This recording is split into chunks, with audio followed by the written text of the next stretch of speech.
Assalamualaikum warahmatullahi wabarakatuh. Waalaikumsalam warahmatullahi wabarakatuh. Selamat malam, puji dan syukur kita ucapkan kehadiran Allah Subhanahu wa taala. Bahwasannya malam ini kita bisa bercengkrama, saling berbagi pengalaman lewat media, dan saya beri aplaus dan salut kepada komunitas Inspirasi Malam yang berkenan mengajak saya untuk berdialog pada malam ini. Di awal ketika Bu Ainun mengajak saya, kita sudah berdialog ya, Fakri, bahwasannya kemungkinan besar saya lebih banyak membahas tentang sastra. Kenapa? Bicara linguistik itu di pendidikan tinggi, termasuk di STKIP mungkin, termasuk di FKIP, di universitas, itu lebih banyak dibahas. Sementara sastra itu jauh tertinggal. Nah, itu salah satu inisiatif saya kemarin kenapa meminta barangkali saya lebih banyak membahas tentang sastranya. Mudah-mudahan bisa bermanfaat gitu. Itu yang kita diskusikan dengan Bu Nurul Ainun ya kemarin itu, Dinda Fakri. Nah itu, maka muncullah makalah saya itu sastra dan kreativitas manusia, gitu kan. Itu awalnya kenapa begitu. Tapi tetap kita akan menyinggung sedikit tentang bahasa, karena bagaimanapun ketika kita bicara sastra, tetap bahasa itu harus ikut, mau tidak mau harus ikut.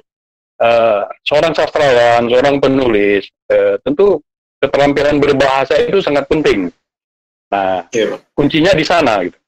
Tanpa bahasa tentu sesuatu yang ruang universal dalam teknik penulisan itu merupakan unsur yang esensial tentunya. Nah, ini dalam kehidupan manusia, kemampuan manusia harus dapat menciptakan bahasa sebagai sebuah sistem simbol. Nah, ini yang harus dilakukan oleh setiap manusia, sehingga menjadilah tatanan bahasa yang menarik, tatanan bahasa yang memiliki kesantunan dalam berdialog, dalam menulis dan sebagainya. Nah, kemampuan inilah sebuah sistem simbol atau lambang untuk alat berkomunikasi. Hal inilah yang membuat manusia itu menjadi makhluk yang unik. Makhluk unik. Gimana uniknya? Ada 4 keterampilan berbahasa yang harus dimiliki oleh seorang yang bernama manusia. Nah, kan itu. Apa saja itu? Ada keterampilan berbahasa itu, ada yang pertama itu keterampilan membaca. Nah, kalau kita di dalam Islam tentu sangat sudah pasti ya, ada ikra dan ada nun, kan begitu ya. Ada tulis dan ada baca. Nah, ternyata di dalam Islam juga sudah ada itu. Saya yakin di agama lain juga sama, saya kira. Jadi manusia yang, kenapa manusia unik tadi, makhluk unik, manusia yang memiliki bahasa yang tinggi, bahasa yang berkualitas, itu ada 4 keterampilan berbahasa. Yang pertama membaca. Bagaimana dia membaca, bagaimana kemampuan membaca itu. Saya kan dulu S1 saya tempat di bahasa dan sastra, Adinda Fakri. Iya, Pak. Sebelum S1 di teater ya. Nah, di sana kan ada bagaimana membaca itu, ada membaca lanjut, ada membaca cepat dan sebagainya. Ada membaca bagaimana membaca pemahaman. Nah, inilah yang harus penting bahasa itu sebagai sistem komunikasi terstruktur. Dari situlah kita akhirnya bisa, setelah keterampilan membaca itu dapat kita kuasai, baru selanjutnya menyimak. Menyimak inilah akan tersimpan di dalam motorik seorang manusia, keterampilan menyimak, dan nantinya akan meruang dia ke dalam keterampilan berbicara. Nah, 3 ini yang penting. Membaca, setelah membaca mampu menyimak dengan baik. Nah, Kalau membacanya sudah baik, menyimaknya sudah baik, maka seorang anak manusia itu menjadi unik, dia mampu berbicara dengan baik. Jadi komunikasinya menjadi terstruktur. Nah ini dia. Nah kalau ketiga ini sudah, maka muaranya menulis. Seorang manusia itu akan mampu menulis apapun sebagai kajian. Jadi ini dia, manfaat belajar bahasa itu dapat merunutkan pemikiran, alur berpikir seorang anak manusia itu, baik dalam pengungkapan lisan maupun dalam menulis, baik itu menulis karya ilmiah maupun karya sastra tentunya. Ada tatanan-tatanan itu. Nah, secara ilmu linguistik tentu bagaimana teknik menulis itu sudah sangat jelas saya kira. Melibatkan manusia pengguna melalui kata-kata yang dapat mewakili pengalaman manusia. Saya kira itu yang paling penting ketika kita berbicara bahasa. Karena bahasa dan sastra itu tentu memiliki kedalaman makna yang menyampaikan pesan moral dan kebaikan. Nah, sastra tentunya harus melibatkan diri dalam kehidupan manusia. Bagaimana manusia itu, sebuah karya sastra tentu berangkat dari realitas kehidupan, realitas sosial. Berangkat dari realitas sosial menjadi realitas sastra. Nah, ini membutuhkan manusia, membutuhkan interaksi antar manusia, sehingga sastra berangkat dari realitas sosial itu menjadi memiliki ruang nilai yang berangkat dari fenomena masyarakat itu. Kajian-kajian inilah yang harus dilihat. Cenderung kita menyatakan bahwasanya sebuah karya sastra itu berangkat dari imajinasi. Imajinasi manusia. Benar memang, imajinasi. Realitas sosial itu ya proses pencatatan peristiwa dari masyarakat. Itu yang paling penting. Gejala-gejala sosial yang ada di lingkungan masyarakat, yang ada di lingkungan kita sebagai manusia, pada dirinya. Nah, ini yang harus dicatat. Realitas sosial inilah, ini menjadi intuisi, imajinasi. Ada juga cenderung kita menyatakan imajinasi itu hayalan. Padahal bukan. Imajinasi dan sintesis. Imajinasi itu penciptaan konflik dalam pikiran manusia. Bagaimana kemampuan berpikir untuk wujud penciptaan. Apa yang dicipta ya bahasa itu tadi kan? Nah, dalam merebut realitas sosial, ini yang harus dilakukan, penciptaan konflik dalam pemikiran manusia. Peristiwa menjadi pengalaman jiwa. Lalu wujud itu diciptakan. Nah, inilah masuk ke ruang imajinasi. Bagaimana dia menciptakan wujud, merebut pikiran-pikiran yang ada di dalam ruang lingkup manusia. Lalu ada intuisi, kemampuan melihat kebenaran. Bagaimana seorang manusia itu, manusia bahasa, manusia sastra yang merebut realitas sosial itu, harus mampu melihat kebenaran, berpikir dan latihan berpikir. Melihat intuisi-intuisi yang ada, yang berserakan di tengah masyarakat itu. Itulah yang kita sebut dengan realitas sosial itu tadi. Begitu juga dengan sintesis. Ketika sintesis tentu kesatuan gabungan bahasa. Nah, tentu itu yang saya katakan tadi, sastra itu tidak bisa lepas dari bahasa. Karena selalu saja dia memiliki kesatuan hubungan dengan bahasa. Baik itu bahasa puisi, baik itu bahasa cerpen, baik itu bahasa bahasa novel, baik itu naskah drama atau naskah lakon. Saya kira ini sama dilakukan oleh dalam ruang lingkup, bagaimana sintesis menjadi ambiguitas, makna yang bersayap, pilihan-pilihan kata atau diksi yang berkesan dan bermakna. Saya kira itu sebagai pemicu. Lalu mengapa sastra itu jadi inspirasi? Tentu sastra bergerak dari 4 paradigma. Penulis dianggap sebagai manusia, bagaimana dia memberikan makna terhadap karya-karya sastra itu. Bagaimana struktur otonom yang diberikan kepada manusia itu menjadi sebagai pembaca juga menempatkan pembaca sebagai orang yang memberikan makna. Bagaimana kenyataan atau semesta karya sastra itu tentu memiliki hubungan dengan realita nyata dan semesta yang kita sebut tadi itu. Jadi sastra digunakan dalam mengabadikan nilai-nilai yang dimiliki dalam suatu bangsa. Sangat beragam di Indonesia dan memiliki kekayaan-kekayaan bahasa daerah yang tentu kekayaan itu kekayaan sarjana sastra yang lokalitas kita masing-masing sebagai cerminan kekayaan budaya, bahasa, dan bangsa kita. Ini yang harus dilakukan tentunya dalam proses kreatif baik seorang sastrawan, baik seorang ahli bahasa.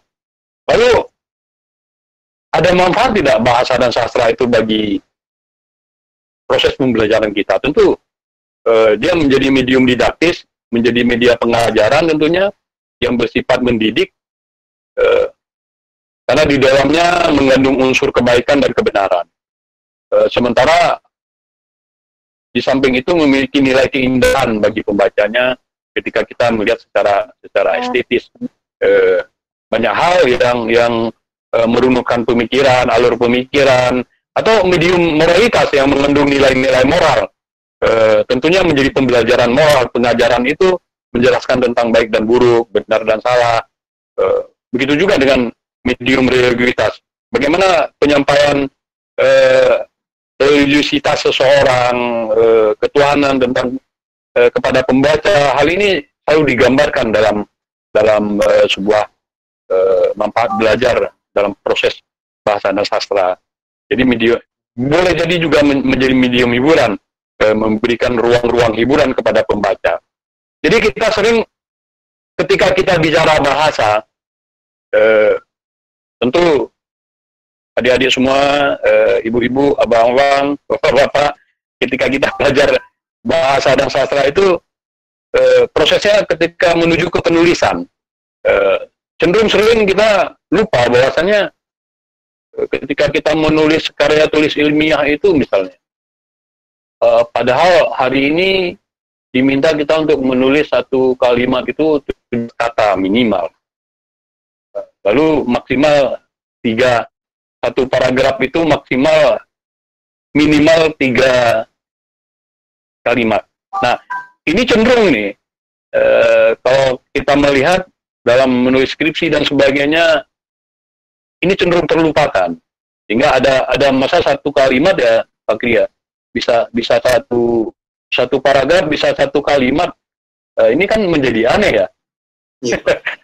Nah, di mana subjek, di mana kalimat utama, di mana kalimat kalimat penjelas, di mana kalimat penegas menjadi tidak jelas. Nah, ini sering terjadi pada kita yang padahal kita sudah mempelajarinya, tapi ruang ini menjadi lupa.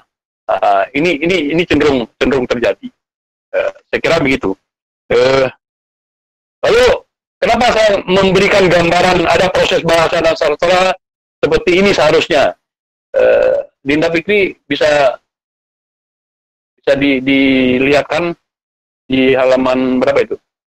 Halaman selanjutnya? Di next, Kak. Ya, next. Terus. Nah, ini. Proses bahasa dan sastra seperti ini seharusnya. Ini mungkin kita semua tahu ya. Ini kelinci. Nah, kelinci. Kenapa ini proses bahasa dan sastra seperti ini? Artinya seorang yang memiliki keilmuan terhadap bahasa dan sastra, apalagi khususnya kepada sastra, itu harus menjadi manusia yang kreatif. Jadi kelinci ini bisa menjadi apa nanti ya? Kalau dilihat dari sisi yang berbeda, maka kreativitas itu akan bisa dilihat dari yang berbeda. Sama dengan menulis. Menulis juga begitu kan? Iya. Kalau tanda baca saja salah meletakkannya, maka maknanya berubah gitu. Sama dengan ini yang sebenarnya ingin saya katakan.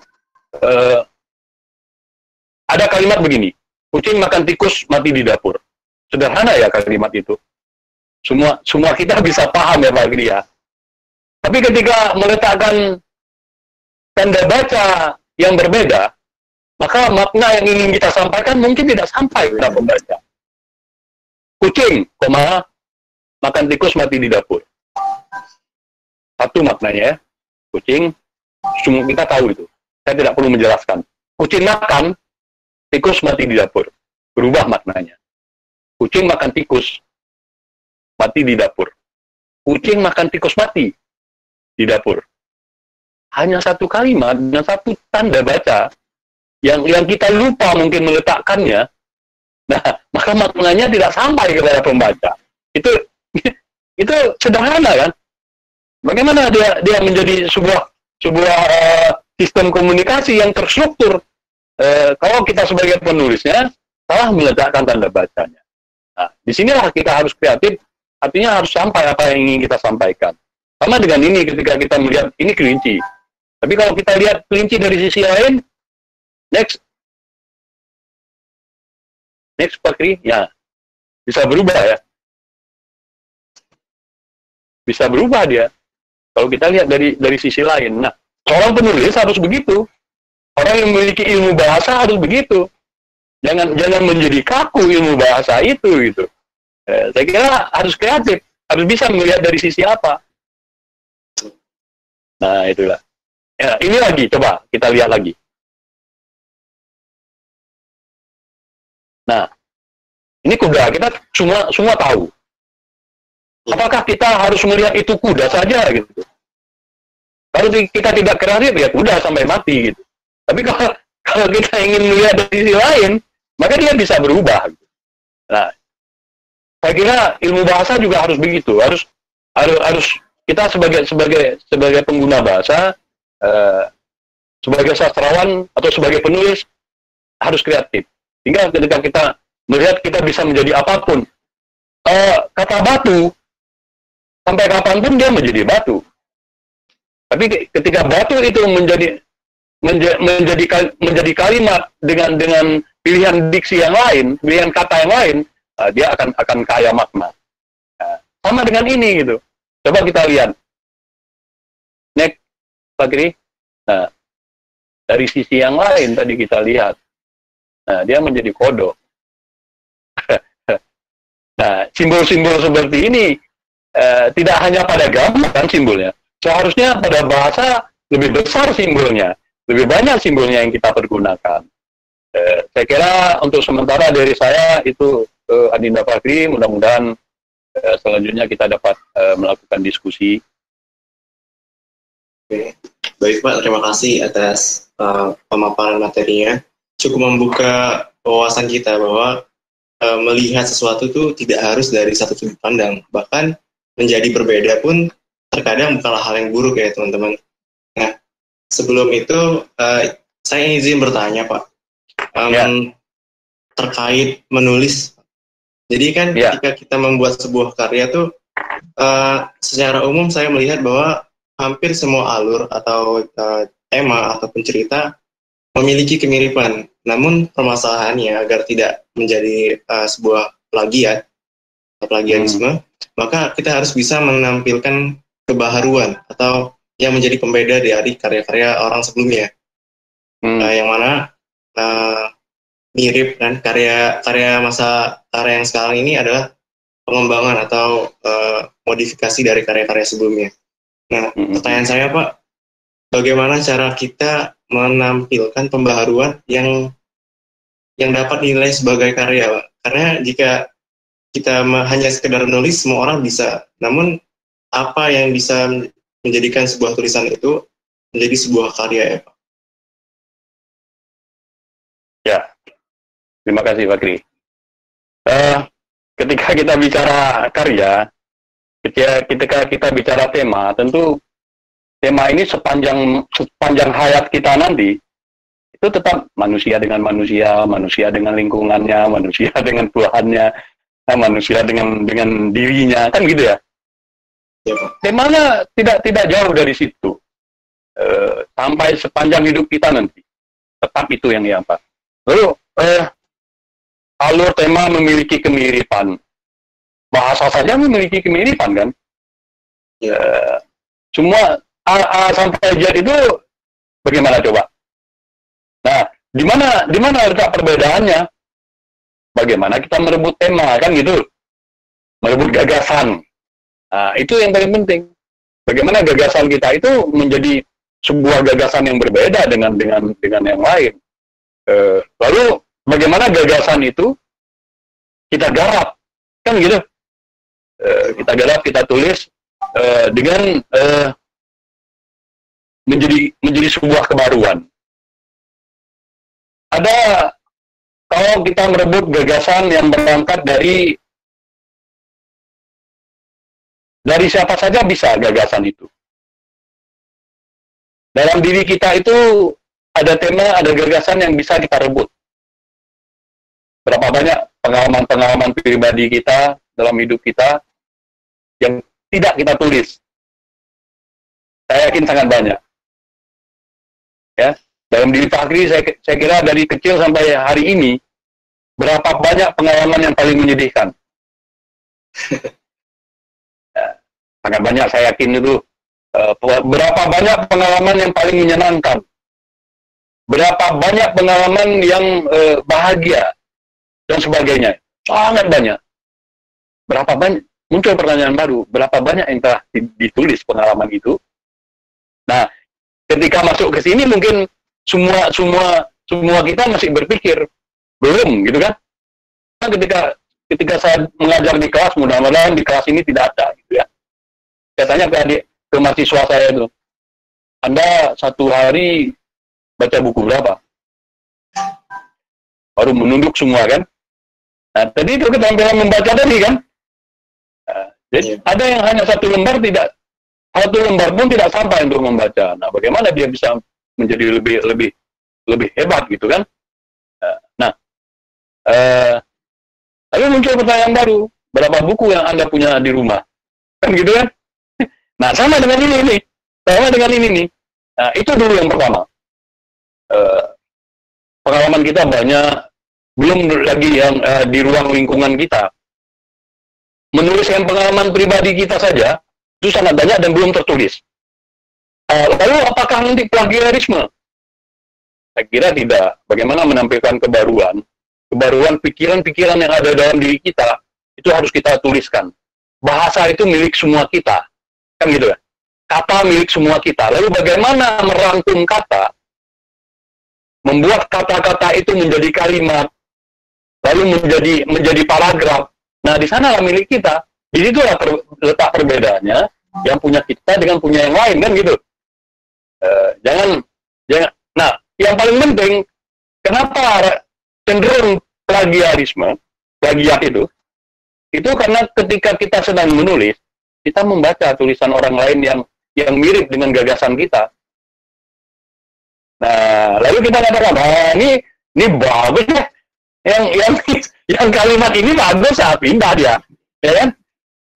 Jadi ketika menulis, hindari itu, hindari membaca tulisan orang lain yang mirip dengan gagasan kita yang ingin kita tulis. Lakukanlah dengan pikiran-pikiran kita, dengan bahasa kita, walaupun sederhana. Tulis. Nah, ketika kita sudah tulis, itu akan berbeda nanti. Tentu menulis itu sama dengan melahirkan seorang anak kan. Ketika kita menulis, kita baca berulang-ulang, setelah itu selesai kita baca berulang-ulang, hindari apakah itu akan ada persamaan dengan orang lain. Di mana letak persamaannya? Kalau ada persamaannya ya harus dihapus tentunya. Ada satu kalimat sama, maka kita akan dituduh plagiat. Kalau walaupun kemiripan itu akan dituduh plagiat nanti, apalagi sekarang ada mesin plagiarisme kan. Masuk mesin itu keluarnya kita plagiat gitu. Orang udah duluan nulis gitu. Nah, yang seperti ini harus kita hindari dan kita harus sadar ruang-ruang seperti itu. Nah, kalau itu kita lakukan, saya kira kita akan terhindar dari plagiarisme itu tadi. Itu saya kira, Pak Gri. Oh iya Pak, saya ingin melanjutkan pertanyaannya Pak. Terkadang kita itu membaca, kan kita sendiri melahirkan karya itu berdasarkan inspirasi yang kita terima. Nah, dalam hal ketika inspirasi itu kita dapat dari bahan yang karya orang misalnya Pak, oh ini menarik nih untuk diungkap, oh kalimatnya indah nih. Itu bagaimana Pak caranya agar terhindar dari plagiat tadi Pak?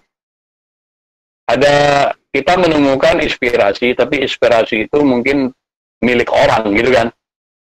Iya, bisa bilang gitu Pak. Nggak apa-apa, kita sebutkan aja. Sama lah dengan kita melakukan kutipan di karya ilmiah kan. Iya Pak. Ya, karena kita kan kalau menulis skripsi, tesis dan sebagainya, disertasi kita atau makalah dan sebagainya, kita kan mencantumkan apa, kutipan. Itu artinya kita tidak plagiat kan gitu. Kita bertanggung jawab terhadap apa yang kita lakukan. Nah, kalau kita menulis, kalau kita menemukan gagasan dari karya orang lain, ya kita harus sebutkan juga gagasan ini berangkat dari inspirasinya dari si A gitu. Nah, apa itu biasa aja.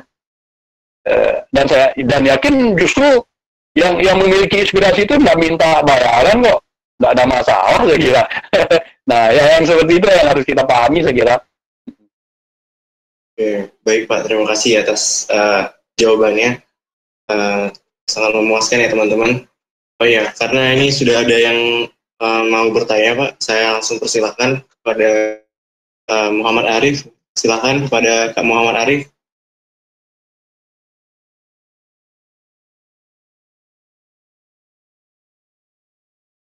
Halo Pak Muhammad Arif. Oke, mungkin sedang terdapat kendala jaringan ya teman-teman. Kita langsung lanjut ke penanya berikutnya, Kak Petra Victory. Silakan Kak. Ya, Assalamualaikum warahmatullahi wabarakatuh teman-teman. Selamat malam. Waalaikumsalam warahmatullahi wabarakatuh. Jadi yang ingin saya tanyakan kepada pemateri malam ini tentang bagaimana pendapatnya pemateri, bagaimana seseorang itu menyimpulkan sesuatu di dalam buku tapi tidak menyelesaikan buku bacaannya. Terima kasih. Silakan Pak, langsung saja. Oke, terima kasih Andida Petra Victory. Ya, seseorang membaca buku tidak tuntas ya, tidak tuntas membacanya, lalu harus menyimpulkan. Ini memang, walaupun kita simpulkan bisa, walaupun tidak tuntas, tapi tentu ada hal-hal yang tertinggal ketika kita melakukan penyimpulan terhadap buku itu. Resum-resum kita itu menjadi tertinggal. Apa? Karena kita tidak tuntas membacanya. Kalau kita ingin menyimpulkan sesuatu itu, buku itu ingin kita resum atau kita simpulkan dari 300 halaman jadi 5 halaman misalnya, itu kan menjadi resume ya. Boleh. Tapi kalau tidak tuntas kita membacanya, ada nanti yang tertinggal. Ada yang tidak sampai yang kita ucapkan. Bisa nggak kita simpulkan? Bisa. Karena yang kita baca itu saja yang kita simpulkan.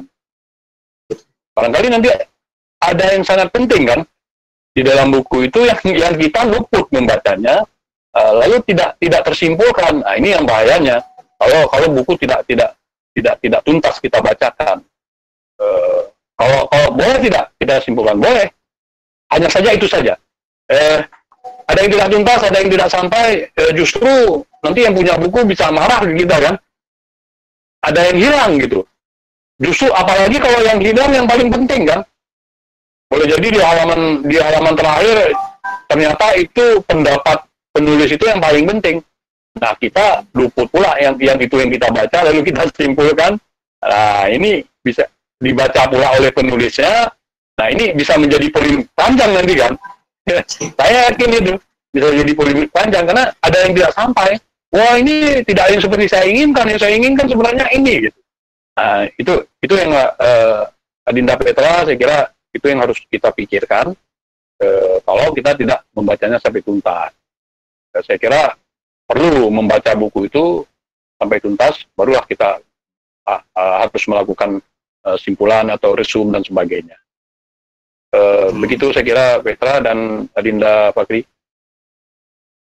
Oke, apakah Kak Petra ada sanggahan atau tanggapan Kak?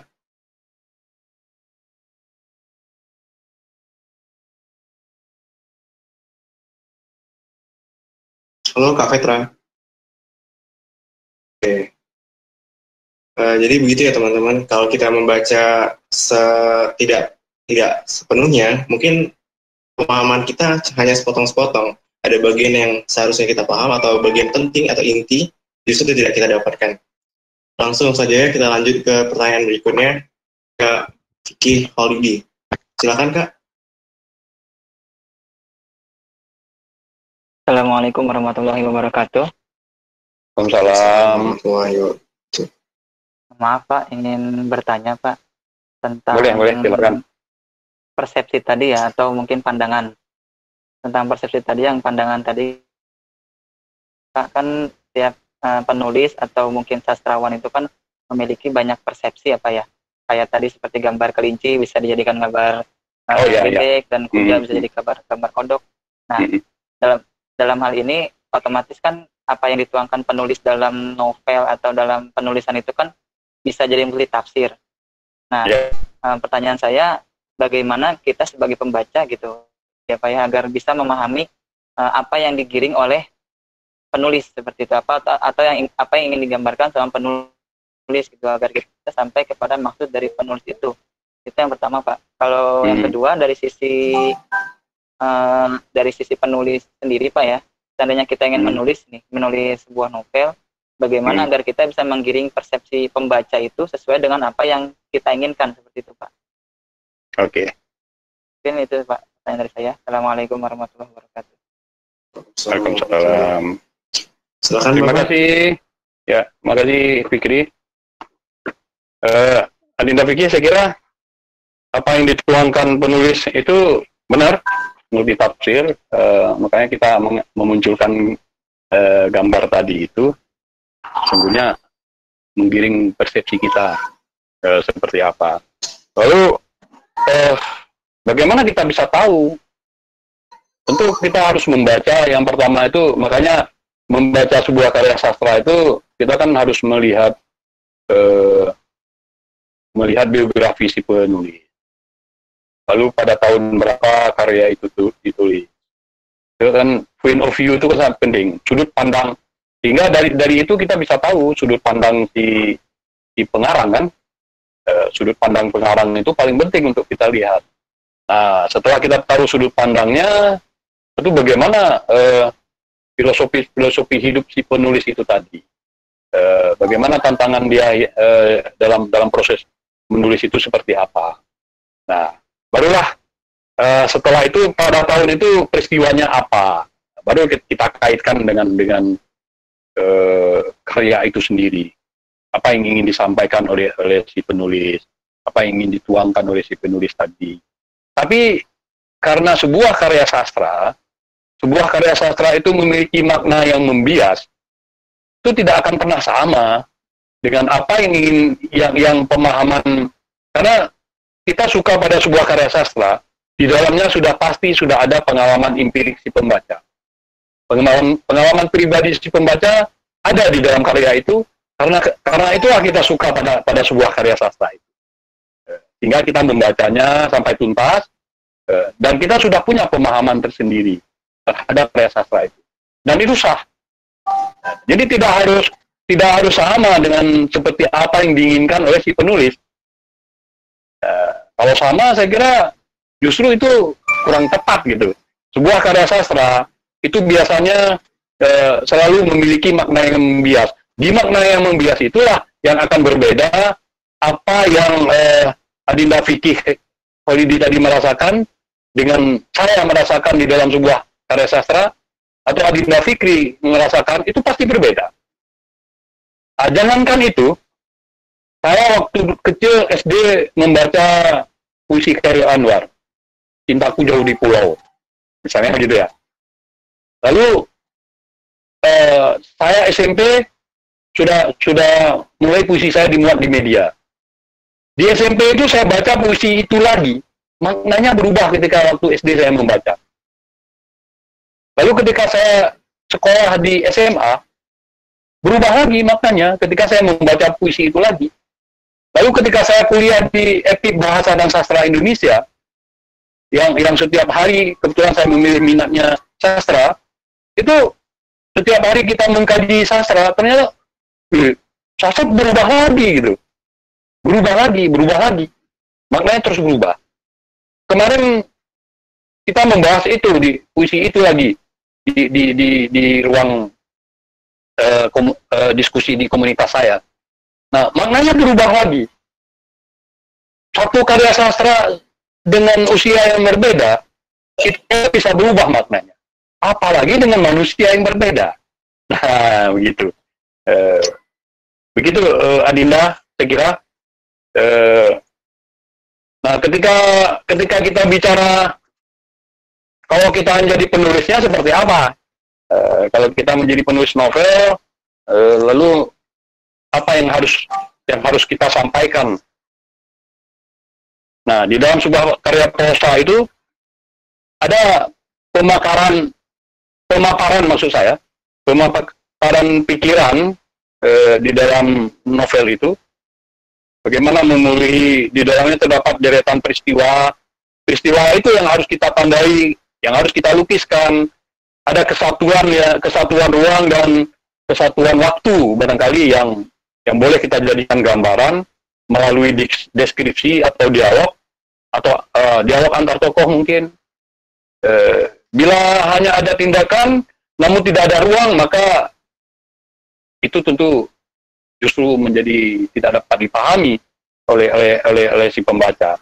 Nah, jadi deskripsi ruang dan waktu di dalam dialog inilah antar tokoh itu yang paling penting, sehingga mudah dipahami, pembaca dapat mereka-reka untuk memahami sebuah karya kita itu. Jadi peristiwa adanya tokoh wujud kehidupan, bagaimana kita menggerakkan peristiwa itu melalui tokoh. Nah, ini yang harus kita lakukan. Kehidupan menggerakkan peristiwa, semakin banyak tokoh, semakin banyak peristiwa, dan semakin panjang peristiwa, gitu.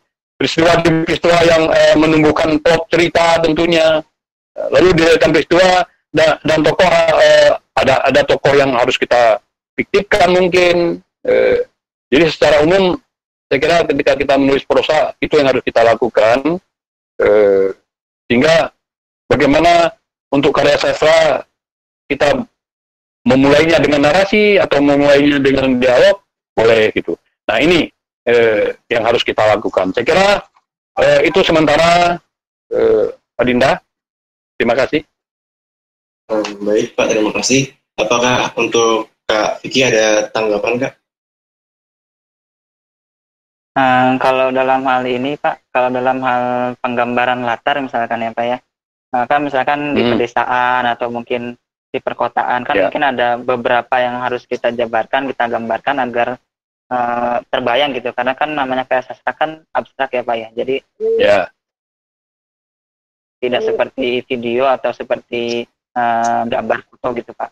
Jadi kalau untuk menggambarkan seperti itu, apakah lebih baik dengan bahasa-bahasa yang, kan kadang saya baca novel itu ada bahasa-bahasa yang istilahnya dengan diksi-diksi yang khusus gitu Pak, sehingga memang agak sulit untuk memahaminya, padahal itu kan menggambarkan keadaan latar. Nah, kira-kira apakah lebih baik dengan diksi atau pilihan-pilihan kata khusus, atau memang dengan bahasa-bahasa yang sederhana sehingga mampu ditangkap oleh pembaca gitu? Ya, di sini kan penulis ingin, kalau penulis yang sudah profesional kan dia memilih pembaca itu, Adinda Vicky. Apakah dia pembacanya masyarakat kelas mana gitu? Kalau dia ingin menunjukkan masyarakat akademik, tentu dia harus memilih ketika mendeskripsikan latar itu tentu menjadi bahasa-bahasa khusus gitu, yang barangkali ya perlu penerjemahan yang sangat tinggi gitu, penerjemahan yang agak rumit, karena banyak bahasa-bahasanya yang membias gitu. Tapi kalau kita memilih anak-anak remaja, maka dia lebih ke bahasa-bahasa populer, bahasa yang mudah dipahami, seperti novel-novel sekarang kan jarang ya novel sastra kan, lebih banyak kan ke novel-novel populer. Ketika kita baca mudah kita tebak langsung ini latarnya di mana, deskripsi. Ketika kita baca deskripsinya sangat mudah kita pahami. Nah, tinggal memilih itu saja. Apakah kita ingin menjadikan karya kita itu kelas pembacanya kelas sastra atau kelas populer gitu. Kalau kelas populer pilih saja bahasa-bahasa yang sederhana, bahasa-bahasa yang mudah dipahami oleh pembacanya. Begitu Adinda. Begitu ya Pak. Baik, terima kasih Kak Holidy atas pertanyaannya. Namun dari saya timbul dari pertanyaannya Kak Holidy timbul pertanyaan juga untuk dalam diri saya. Jadi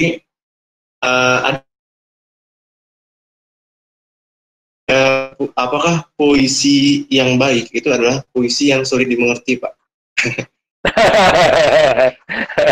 Ya, oke, terima kasih. Ya, memang ini kalau saya menjadi narasumber tentang puisi di mana-mana paling sering ditanya ini. Apakah puisi yang absurd, puisi-puisi yang pilihan diksinya susah dipahami itu apakah itu sudah bagus gitu kan? Saya kira tergantung juga itu. Jadi puisi yang bagus itu puisi yang bagaimana mampu meluapkan gelora perasaan yang bersifat imajinatif. Nah, jadi tidak harus puisi yang abstrak, tidak harus puisi yang puisi gelap misalnya kan, nah, tidak harus gitu. Justru terkadang puisi gelap mudah dipahami, dilihat dari sudut pandang kegelapan kan. Nah itu. Jadi puisi-puisi luapan gelora perasaan yang bersifat imajinatif itu boleh jadi dia mengkritisi kehidupan itu sendiri, karena dia kan berangkat dari realitas sosial manusia itu sendiri, gejala-gejala sosial yang ada di lingkungan kita. Bagaimana pilihan-pilihan katanya menjadi menarik untuk disimak, untuk diteliti. Kalau saya katakan puisi yang menarik itu seperti buah ditutupi daun. Nah, Fakri pernah melihat ya buah ditutupi daun? Kalau ditutupi berarti tidak terlihat, Pak. Nah, buah ditutupi daun itu kan kita harus menerka ya. Ini buah ini ranum atau sudah dimakan ulat atau sudah dimakan tupai kan gitu ya. Atau masih mengkal. Nah, ini kan banyak tuh. Di pikiran seorang pembaca begitu melihat puisi. Nah, lalu ketika ada angin, kan mulai nampak kan? Buah ditutupi daun, tapi ada angin sepoi-sepoi, membelai daun itu, lalu terlihatlah puisi itu seperti apa, buah itu seperti apa. Akhirnya kita bisa menebak, buah itu sudah ranum rupanya, sudah boleh kita petik gitu. Nah, sama gitu.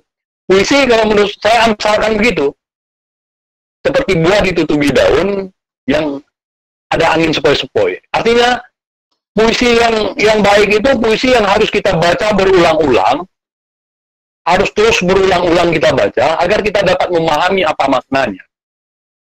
Gitu. Kalau sekali baca saja sudah kita pahami apa maknanya, itu sama dengan karya ilmiah, tunggal maknanya kan. Kalau karya ilmiah kan nggak boleh abstrak, harus tunggal maknanya, harus langsung dapat dipahami. Semua orang sama pemahamannya. Tapi ketika puisi itu harus saya melihat puisi A, maka saya harus membacanya berulang-ulang. Jadi bukan yang puisi yang tidak kita pahami. Semakin kita baca justru semakin tidak paham. Lalu untuk apa dia menulis puisi itu kan begitu kan?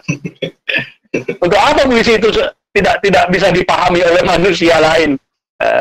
Padahal puisi itu ada pesan yang ingin disampaikan, ya kan? Ada tema, ada pesan. Lalu kita tidak bisa membaca pesan, lalu untuk apa puisi itu? Saya kira begitu, Fikri. Oke Pak. Satu lagi Pak, pertanyaan yang muncul setelah pertanyaan dari Kak Holidy. Boleh. Dari banyaknya tokoh misalnya, seperti kata Kak Holidy itu, karya sastra itu khususnya dalam bentuk tulisan seperti novel itu kan sulit untuk menggambarkan. Namun beberapa penulis seperti Kang Habib atau Habibur Rahman El-Shirazi mempunyai cara sendiri yang penggambaran detail pada bangunan misalnya atau suasana digambarkan dengan detail. Nah, secara umum bagaimana Pak cara kita untuk menghidupkan tokoh, alur dan latarnya Pak? Jadi ada gerakan-gerakan peristiwa, gagasan pemikiran itu bisa digerakkan lewat tokoh. Ada alur, ada pemikiran, ada peristiwa. Disinilah kesadaran realitas yang harus dimasukkan oleh si penulis itu. Ada kesadaran realitas pengalaman, kepekaan intuitif tadi itu dimasukkan kepada tokoh. Lalu penggambaran itulah yang akan muncul nantinya secara umum pada tokoh-tokoh yang ingin kita gambarkan. Nah, masing-masing penulis itu kan memiliki gaya masing-masing. Bagaimana dia teknik menyampaikannya? Ada yang menyampaikannya dengan sangat terstruktur, lewat intuitif. Ada yang menyampaikannya hanya lewat simbolik. Itu yang kita katakan tadi itu ada pada tokoh masing-masing, pada gaya masing-masing. Setiap penulis itu memiliki gaya masing-masing yang berbeda. Tapi seperti apa yang harus kita sampaikan? Bagaimana wujud penciptaan itu yang harus kita garap dalam sebuah cerita tiruan itu tadi. Bagaimana laku melalui aksi, ya kan? Aksi itu yang harus kita deskripsikan. Gerak ini yang menuliskan peristiwa baik melalui deskripsi maupun melalui dialog. Itu boleh disampaikan. Saya kira itu sementara. Baik, kita kembali ke pertanyaan dari peserta. Untuk Kak Muhammad Arif, silakan Kak.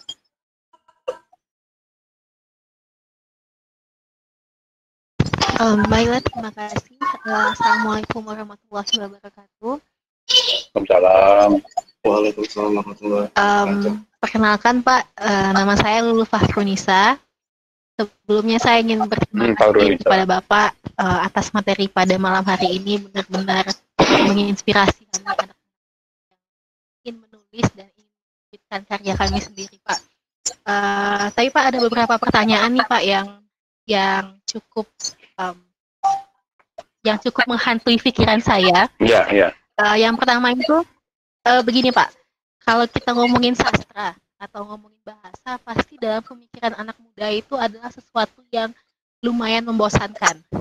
Nah, menurut Bapak, kira-kira bagaimana sih Pak cara kita itu untuk menumbuhkan minat dan bakat seseorang itu dalam bidang sastra? Soalnya kan kebanyakan dari milenial sekarang itu berpikir bahwa kalimat sastra itu adalah kalimat yang kaku dan terkesan susah untuk dimengerti, seperti yang disampaikan oleh Fikri tadi. Nah, jadi kira-kira gimana nih, pertanyaan pertama itu, gimana kira-kira tipsnya agar kita anak-anak muda bisa lebih meminati bidang sastra, gitu Pak. Oke. Itu yang pertama ya? Iya Pak, silakan Pak. Terima kasih. Saya kira bagaimana menumbuhkan bakat dan dalam minat dalam bidang sastra kepada anak-anak muda, itu kita sering memang, kenapa itu bisa dikatakan membosankan ya, karena teknis bahasa itu, teknis sastra itu menjadi kaku. Kenapa kaku? Ada kesalahan dari guru-guru kita, dari pendahulu kita gitu mungkin ya. Tidak semua gitu. Ada beberapa oknum yang salah memberikan pemahaman terhadap dunia sastra. Apa yang terjadi? Ketika bicara sastra itu sudah ada sinopsisnya. Semua sastra itu harus satu pemahamannya. Kalau membaca satu karya sastra, langsung saja sinopsisnya ini, tokohnya ini, maknanya begini. Begitu juga ketika membaca puisi, ketika membaca cerpen, ketika membaca novel, sudah di buku-buku pelajaran kita itu sudah ada itu. Seolah-olah tidak boleh berangkat ya, tidak boleh berbeda dengan apa yang ada di buku catatan itu, di buku tulisan itu. Nah ini pertama saya kira yang membuat kenapa sastra itu menjadi membosankan, sastra itu menjadi kaku. Nah, bagaimana menumbuhkan bakat dalam bidang sastra? Nah, saya kira kita harus melakukannya sejak dini. Bagaimana kepada generasi muda itu diberikan karya-karya sastra tentu yang tidak berat-berat dulu, sastra yang mudah dipahami. Ini dulu disodorkan kepada generasi-generasi muda. Jadi saya kira kita yang harus melakukan itu semenjak usia dini, semenjak SD, TK kalau perlu. Itu padahal kan di SD sudah ada pelajaran bahasa dan sastra. Nah ini yang harus di SD itu tentu harus dipahami bagaimana proses pembelajaran bahasa dan sastra, sehingga anak-anak menjadi lebih senang. Nah, ada di Sumatera Barat, di tempat saya di Padang Panjang, itu memang di SD di Padang Panjang itu memang diminta kepada sastrawan itu masuk ke sekolah-sekolah. Nah, jadi ketika sastrawan masuk ke sekolah, itu tentu menjadi anak-anak sekolah itu tumbuh minat yang berbeda, karena penjelasan dari sastrawan dengan penjelasan dari seorang guru mungkin akan berbeda. Ada hal-hal yang menjadi pemantik lah buat anak-anak kita untuk menjadi lebih baik, untuk menjadi penulis, untuk berusaha menjadi penulis. Saya kira ini sering terjadi. Kebetulan saya ada beberapa sekolah yang saya juga masuk, memberi materi-materi sastra kepada anak-anak. Muncul itu keinginan anak-anak kita itu untuk menjadi berkeinginan untuk menulis. Lalu saya pantau dari SD, SMP, SMA, mereka di SD saja sudah menerbitkan antologi puisi. Nah ini luar biasa. Kenapa? Karena keinginan tadi itu ditambah dengan datangnya sastrawan ke sekolah, ruangnya akan berbeda. Itu saya kira Pak Kri sementara. Baik Pak, apakah ada tanggapan Kak Arif? Lalu? Baik Pak, sebelumnya saya terima kasih lagi Pak atas jawaban Bapak. Mungkin pada kesempatan saya kali ini saya akan sedikit banyak memborong pertanyaan kepada Bapak. Soalnya jiwa muda saya itu seperti bergejolak Pak, mendengar materi yang Bapak sampaikan. Jadi begini Pak, seperti salah satu kata-kata bijak dari Imam Syafi'i yang saya ingat, beliau berkata kalau ilmu adalah buruan dan tulisan adalah ikatannya, maka ikatlah buruanmu dengan tali yang kuat. Nah, kalau dari sini kan kita bisa lihat nih Pak, kalau kelas imam aja sudah menyuruh kita atau menyarankan kita itu untuk menulis sejak dini, kayak gitu kan Pak. Terus bagaimana Pak seandainya dengan dengan khalayak ramai atau kaum milenial yang ingin menulis, tapi ketika menulis itu tiba-tiba idenya buntu. Sedangkan Pak ini udah jelas nih, nanti bakal ceritanya ini bakal kayak gini, akhirnya bakal kayak gini. Nah, tapi tiba-tiba saat kita tuangkan dalam bentuk tulisan, itu ngestak di tengah jalan Pak. Nah, kira-kira gimana caranya biar idenya itu tetap ngalir, terus tulisannya itu tidak terkesan kaku, dan konflik yang timbul itu tidak terkesan dibuat-buat kayak gitu Pak. Gimana untuk dunia itu secara natural, smooth seperti itu? Oke. Silakan Pak. Baik. Terima kasih Re, terima kasih Fakri. Benar memang. Bagaimana dengan khalayak ramai ingin menulis tapi idenya buntu. ide itu saya kira nggak buntu. Kalau kita bergerak, kalau kita berjalan saja di lingkungan kita, itu pasti ketemu ide, pasti ketemu gagasan. Gagasan itu harus kita rebut, harus kita rebut, harus kita intip, gitu ya. Saya pernah menulis gagasan itu saya rebut dari tetangga saya sebelah. Jadi bisa dari mana saja.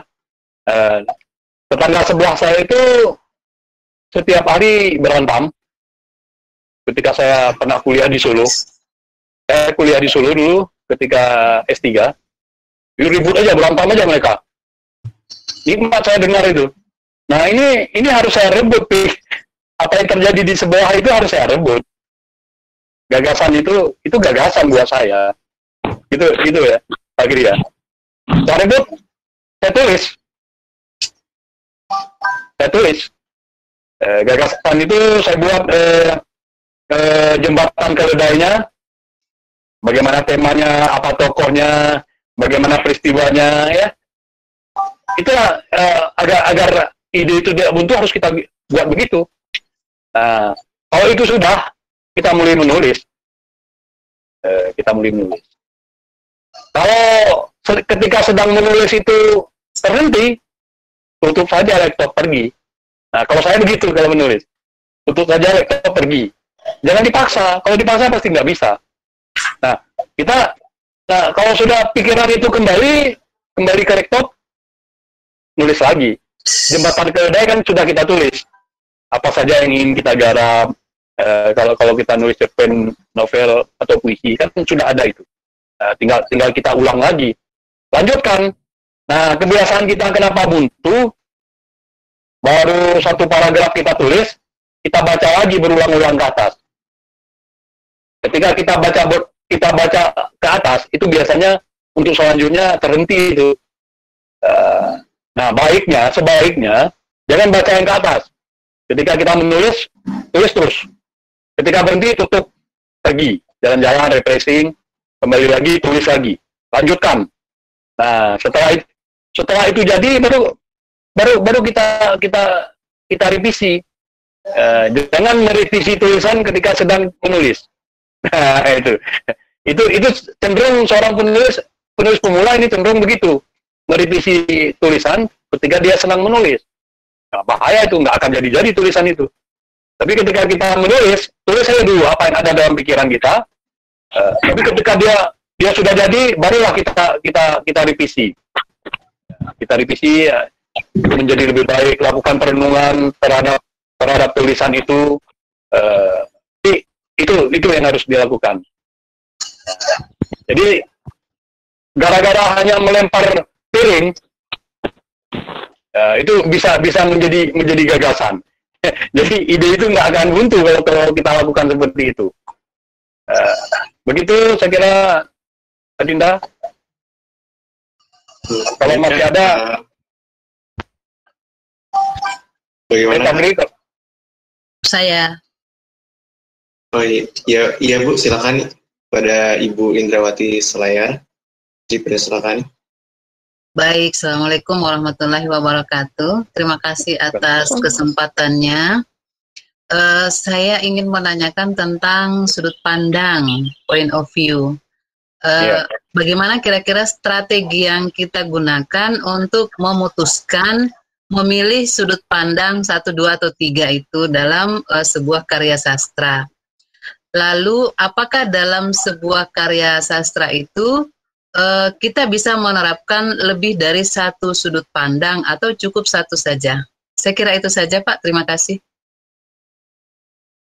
Silakan, Bapak. Terima kasih,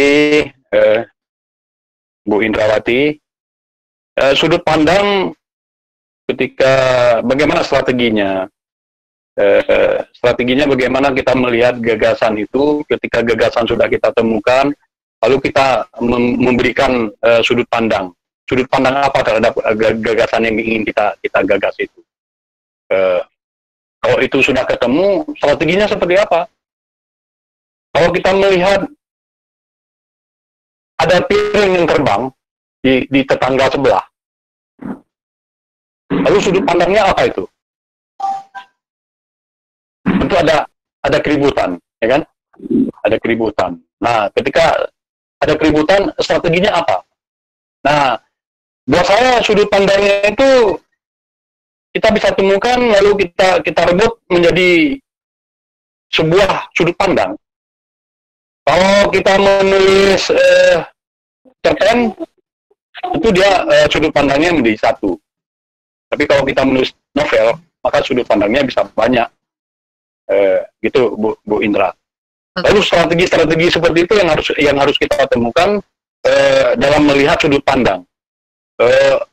Kalau piring terbang ini sudut pandangnya dekat dengan UFO. Maka saya pernah memberikan judul cerpen saya itu UFO. Padahal yang terjadi sudut pandang yang saya temukan adalah orang yang sedang berantem dengan suami dan istrinya, tiba-tiba suatu pagi istrinya melempar piring ke suaminya dan suaminya tanpa baju lari dengan memegang kepala, dengan memakai celana pendek. Dan itu kita deskripsikan, strateginya ya harus kita deskripsikan dengan baik. Boleh di teknik muncul, boleh di tengah, boleh di akhir. Ini kan strategi kita bagaimana memunculkan sudut pandang itu di posisi mana. Itu saya kira sementara Bu Indra. Nah, baik Bu, apakah ada tanggapan? Oke, baik. Adakah lagi teman-teman yang ingin bertanya? Silakan. Oke, kepada Kak Syahril Paneo, saya persilakan.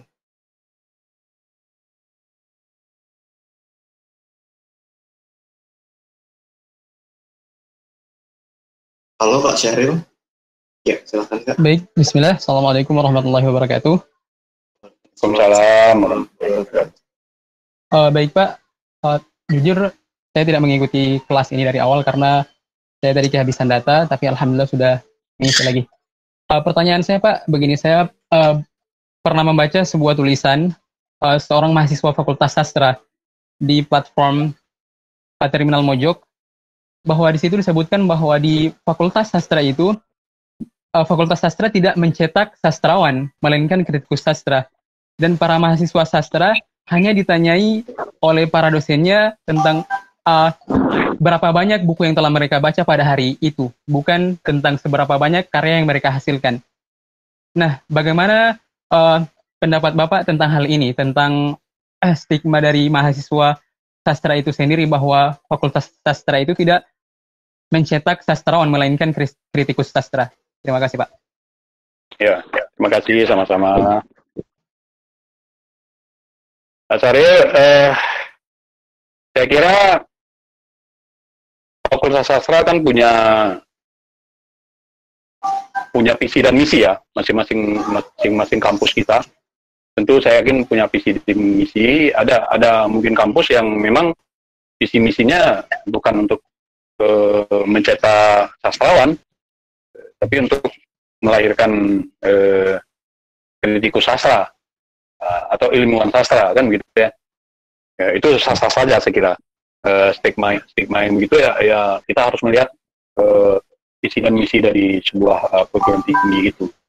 Ada kampus juga yang barangkali walaupun di sana ada, kalau sekarang kan Fakultas Ilmu Budaya ya, karena di Fakultas Sastra ya, boleh jadi ada visi misinya yang memang selain menciptakan kritikus sastra juga melahirkan sastrawan gitu. Ini barangkali yang agak sedikit berbeda karena di Fakultas Sastra baik di UI maupun dimanapun memang melihatnya lebih ke ilmuwan gitu, ilmuwan sastra gitu. Seperti yang kita sebut barusan. Memang wajar itu saya kira. Makanya di Institut Seni dan Budaya sekarang kan di Indonesia ada 4 ISBI itu. Termasuk di Makassar juga ada ISBI Makassar, ada ISBI Kalimantan, Institut Seni dan Budaya Indonesia. Ada ISBI Aceh, ada ISBI Papua gitu ya. Di sana itu ada namanya jurusan sastra Indonesia dan sastra Aceh gitu ya, kalau di Aceh gitu ya. Nah di sana memang langsung dia untuk melahirkan sastrawan khusus, dia tidak sebagai kritikus sastra, bukan sebagai ilmuwan, dia memang sebagai seniman gitu kan, sebagai sastrawan gitu. Sama isi dengan institusi seni dengan kampus-kampus lain kan berbeda itu. Kalau di kami kan melahirkan seniman ya, kalau di kampus lain tidak gitu. Saya kira begitu. Jadi stigma yang seperti itu sah-sah saja kita harus melihat visi dan misinya. Sebuah lembaga memang itu tidak bisa kita pungkiri kan, harus kita lihat visi dan misi dari sebuah kampus itu. Saya kira begitu. Tapi kan tidak harus kuliah di Fakultas Sastra atau di kampus seni agar jadi seniman. Putu Wijaya itu sarjana hukum, tapi dia jadi seniman ya kan, jadi penulis hebat kan gitu ya. Taufik Ismail itu kuliahnya di kedokteran hewan, sarjana kedokteran hewan, tapi jadi penyair kan. Justru ilmu kedokterannya tidak pernah dipakai kan, kedokteran hewannya tidak pernah dipakai gitu. Sah-sah saja itu saya kira. Oke, Fikri saya kira itu. Baik, Ya. Apakah ada tanggapan Kak? Baik Pak, terima kasih, syukur luar biasa. Saya izin bertanya lagi Pak. Nih. Boleh. Oke Pak. Jadi dalam sebuah tulisan tuh terkadang kalau yang membedakan karya sastra dan karya ilmiah adalah ada muatan sastranya. Nah, muatan sastra ini kalau didefinisikan itu apa ya Pak? Dan apa yang harus kita lakukan agar sebuah tulisan yang kita buat itu bermuatan sastra Pak?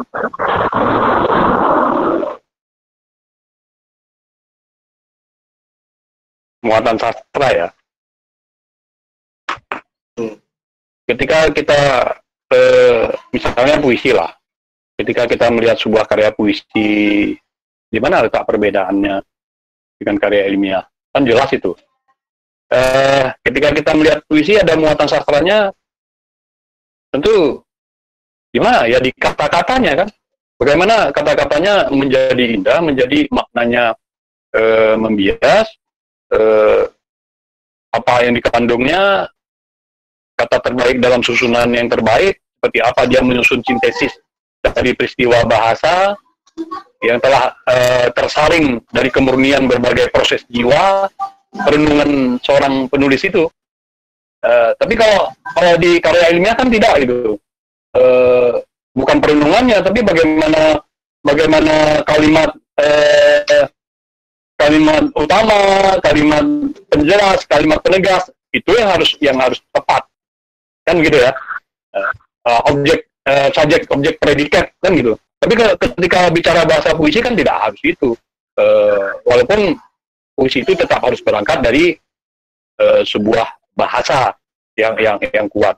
Jadi ada sintesis dari peristiwa bahasa yang telah tersaring itu dengan kemurnian berbagai proses jiwa. Ada perenungan bagaimana kata itu menjadi berkualitas, kata-kata itu menjadi banyak makna, kata-kata itu ada gelora perasaan yang bersifat imajinatif seperti yang saya ungkapkan tadi, sekaligus sebagai kritik kehidupan. Ada di karya sastra kan hampir rata-rata lah kita berbicara kritik kehidupan ya, itu udah pasti, itu ada ruang itu di sana.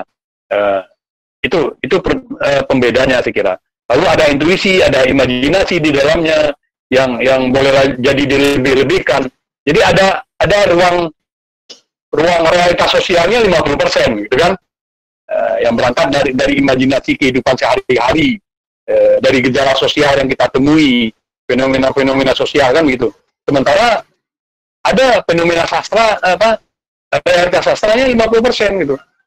Ada intuisinya, kemampuan melihat kebenaran, bagaimana kemampuan berpikir kita tuangkan, lalu ada imajinasi wujud penciptaannya seperti apa, sintesisnya, ada gabungan bahasa yang ambiguitas itu, pilihan-pilihan kata yang seperti itulah yang barangkali yang harus kita paparkan di dalam sebuah karya sastra. Jadi kan menjadi jelas letak perbedaan antara karya ilmiah dengan karya sastra. Saya kira begitu Pak Fri.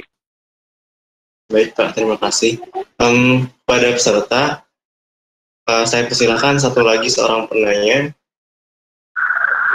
Oke, ke Kak Lulu, silakan Kak Lulu. Terima kasih kembali kepada saudara Vicky, Bapak. Satu pertanyaan lagi Pak.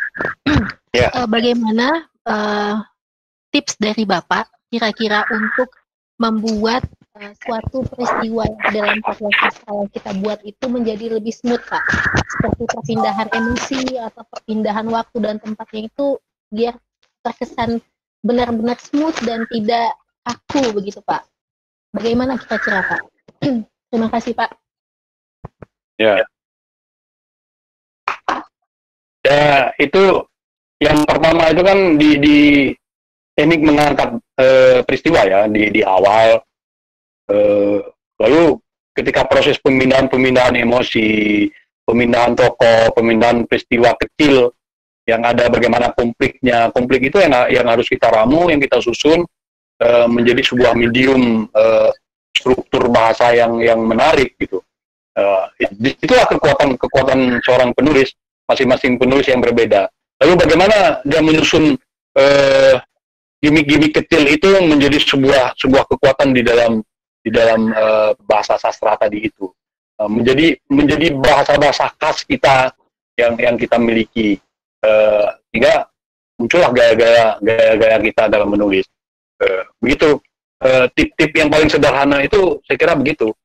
Bagaimana memunculkan ruang-ruang medium itu, pergaulan, isi realitasnya kita munculkan sehingga seorang pembaca itu terkesan ada dirinya di dalam karya kita itu ketika dia membaca karya. Nah, begitu.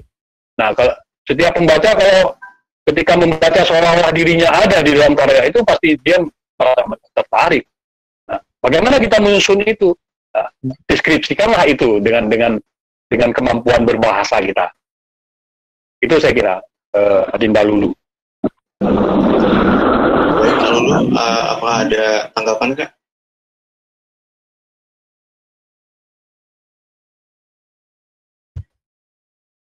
Saya kira cukup Pak. Terima kasih banyak atas penjelasannya Pak. Sama-sama.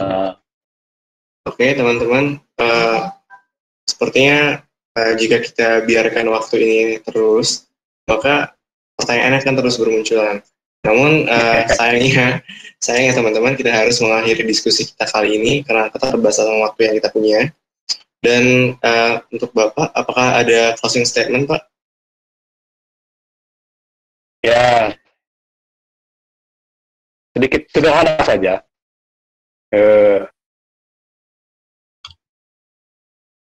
Lakukan apa yang kita bisa,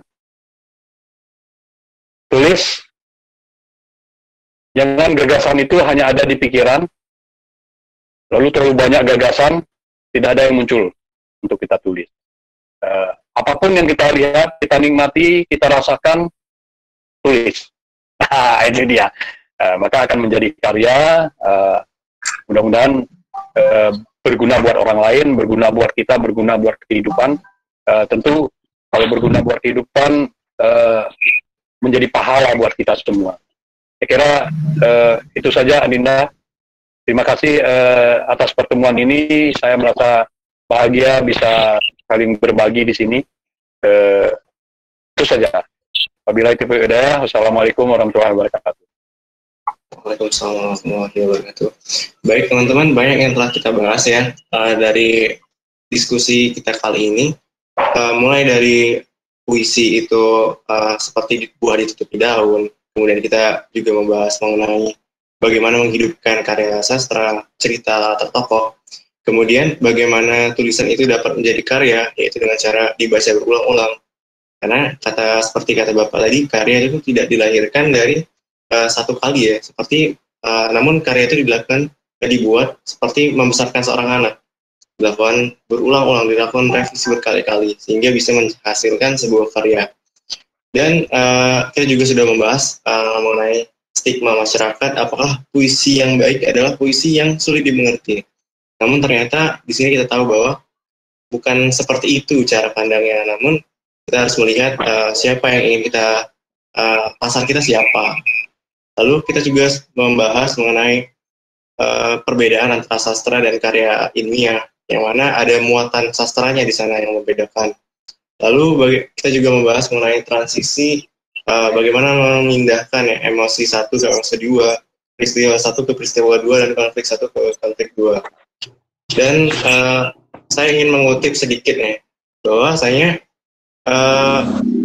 jika kita ingin hidup lebih lama, maka abadikanlah nama kita melalui karya sastra. Karena dengan itu nama kita akan bertahan lebih lama di dunia ini. Jadi keren kan tuh? Nah, jadi teman-teman, berakhir sudah diskusi kita pada malam hari ini.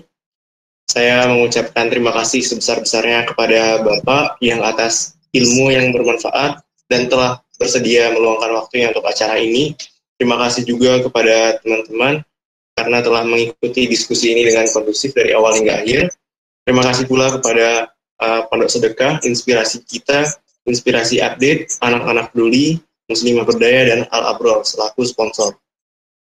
Tak lupa juga kepada seluruh pihak yang telah terlibat dalam pelaksanaan diskusi kali ini. Saya mewakili moderator mengucapkan terima kasih sebesar-besarnya, dan apabila terdapat kesalahan ataupun kekurangan di mana-mana di sana-sini, saya mohon maaf atas kesalahan tersebut, dan kepada Tuhan Yang Maha Kuasa, Allah Subhanahu Wa Taala, saya mohon ampun. Wabillahi taufiq wal hidayah. Wassalamualaikum warahmatullahi wabarakatuh.